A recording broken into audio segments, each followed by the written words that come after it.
This girl named Monica hit me up. She's like, bitch, you want a crazy dating story? Because I've got one. That's not actually what she said, but that's how I imagined it playing out in my head, because as I read her email, it felt like we were gossiping. She said 7 years ago, she's out at a club with her girls. They're dancing. They're having a good time when this tall, dark, handsome man named Raul comes up to her, starts dancing on her, and basically asks for her contact information. He reveals that he is from a city about 40 minutes away on the beach, and although he didn't live close to her, she thinks he's hot. So they exchange contact information. He gives her his WhatsApp. He doesn't have social media. He doesn't have a phone number. Although I will say, I don't know which country this takes place in, because she told me that English is not her native language, so I don't know if it's normal that people just exchange WhatsApp where she's from. Even though he didn't live super close to her, they go back and forth talking, and they strike up a situationship. She said in the 2 years she talked to him, she was never his girlfriend. He was never her boyfriend, although she wanted him to be her boyfriend. But he was always saying oh, I need to keep this casual. She was like, okay, whatever. She was still into him. Some weekends he would come stay with her. Other weekends she would go stay with him, and everything was pretty good. Except for sometimes he would just go off the grid, not talk to her for days or weeks at a time. During one of these weeks where he just goes MIA, she decides she's going to stalk his ex-girlfriend on the Book of Faces. She knew her name. We're just going to call her Tina for the story. I don't know. I just made that up. But she knew Tina's name because he had mentioned her before, saying that they dated for 7 years, but Tina was unstable, and she still kind of was into him, but they weren't together anymore, and she was in therapy. And she knew her last name because Raul still worked for Tina's dad in automotive repair or maintenance, something like that. So she finds her pretty easy on the Book of Faces. She also finds her entire family. So she stalks Tina, she stalks Tina's mom, and she can tell pretty early on that Tina's mom is into practicing some kind of dark magic that is unfamiliar to Monica. I guess it was just from her posts and stuff. So whatever. Tina doesn't have anything on there about Raul. But Monica also knows that Tina isn't completely out of the picture, because Tina is still friends with Raul's mom and his sister, because again, they were together for 7 years. So a lot of times she is over at his house. And Raul is transparent about this, but he says he doesn't want anything to do with her, that Monica doesn't have to worry about Tina being in his life. And during all of this, Raul and Monica are actually doing coupley things, even though they're not a couple. Sometimes they take weekend trips to other cities. Sometimes they have date nights. It's a relationship without the label of a relationship. She suggests to Raul that she wants to help him set up an Insta account. And he's like, you know what, whatever. If you think I should have one, fine. He doesn't really post much at first, but then another time that he goes MIA, she is shocked to see that he is tagged in a photo from Tina on her account, and the caption says something along the lines of, I'm so glad we're back together. And the photo is of the two of them in a car. So immediately Monica hits Raul up. She's like, what is this? I thought you weren't with her. And he's like, honestly, I don't know why she posted that. We're not together. And she's like, well, explain yourself, because on Insta it looks like you're together. And Raul's just like, I'll explain when I see you. So he comes over and he basically tells her, I don't know why she posted that. And Monica's like, well, why did you even meet up with her? And Raul's like, I don't know. She said the only answer he ever said was, I don't know. So whatever, Monica can't really do anything, because again, they're not together, and he's swearing that he's not with her. She said she didn't entirely believe him, because men lie, but she also really liked him, and he really still came and stayed over at her house, and she just couldn't do anything about it. So don't judge her for that. So anyway, she keeps seeing him, but she's also still keeping an eye on Tina's social media to see if Tina posts anything else with Raul. And she doesn't. But she does notice that anytime Tina posts something about an interest or an event or a belief that she has, Raul will almost immediately regurgitate that information to Monica as if it was his own thought. He's basically just recycling all of Tina's ideas to Monica as if they're his own. And at this point, she's like, she can almost predict what he's going to say. And she's like, do you even have a personality?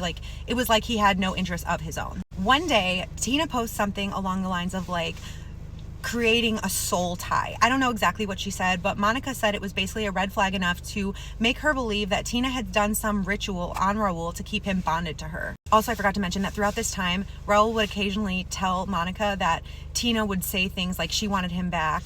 And on some occasions when Raul was over at her house, Tina would blow up his phone, be like, where are you? I drove past your house, your car isn't there. And he would just always tell her it's none of your business. We're not together. Leave me alone. So at this point, Monica is convinced that Tina has done some ritual on Raul to keep him bonded. So the next time she's over at his house, she's like, I've done some research. I know how to do white magic to basically cleanse your space of any negative energies that you don't want. He's like, you know what, whatever, if it'll make you feel better, fine, do it. She didn't go into detail on what they did, but basically they do this ritual to get rid of any unwanted energies. They go to sleep. That night, Raul wakes up screaming because he claims that he saw a dark shadow figure standing over him as he was sleeping. He jumps up, he turns on all the lights, they don't find anything, but he's really, really upset by it, and he cannot go back to sleep. I guess this situation really freaked him out, and he basically ends things with Monica completely. He's like, I don't know what you're into, I don't want anything to do with it. She said at first when he ended things, she thought it was so he could go back and date Tina. So she kept an eye on Tina's social media, but he actually didn't. And she found out through the grapevine that he was actually dating another girl not too long after. But like a year goes by and he ends up reaching out to her. He broke up with that other girl. He was like, hey, I would love to meet for drinks. I actually really want to have a conversation with you. So she's like, okay, cool. What do you got? So she goes and meets up with him, and he basically tells her that he does believe at this point he was under the influence of dark magic and that Tina had done something to him to keep him like bonded to her. And she's like, what do you mean? And he's like, well, I found out that she has a pay. It's spelled P-A-E in her email. I'm not familiar with this term, but basically she said it's a priest from the Umbanda religion, which where she's from is known as an African Brazilian dark magic. I want to pause here to say that I never mean it to be disrespectful. I don't know about these things.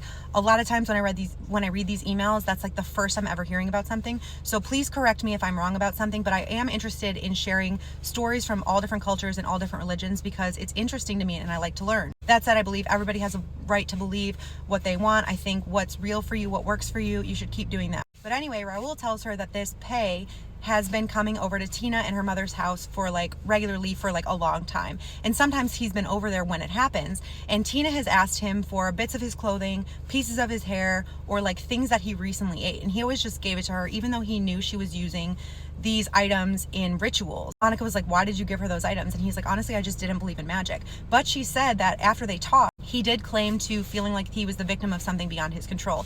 And the conversation was actually really healing to them both because she said it made them both realize that even if you don't believe something, that doesn't mean it's not real. She said pays in her culture, like she knows about them even though she's not part of that religion. They're advertised often, and sometimes you see like a dead chicken on the end of the road with red threads or with pieces of popcorn and potatoes. And she said she does not know what that means, but she does know that they're taught from an early age never to touch those items. She also sent me a link if you're interested in looking into it.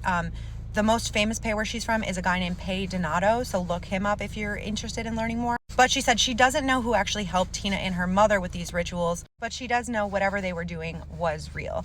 Now, Monica said I could use her real name. She'll be in the comments, so if you have questions, comments, thoughts for her, feel free to leave those below. I think if she responds, it'll probably be from her real account. She said, although I could use her real name, she just wanted me to change Raul and Tina's name because she didn't want them knowing that I told this story. And as far as an update, Raul is happily away from Tina. He hasn't talked to her in a long time, and she is now dating someone completely unrelated who is very fulfilling and good to her, and luckily doesn't have any crazy exes. So yeah, let me know your thoughts about this. If you know what I'm talking about, if you can provide any more insight, and keep sending me your spooky scary stories. I'll keep adding them to this playlist. I've been posting a lot of dating story times because Valentine's Day is coming up, but I've got a lot in the chamber for you guys.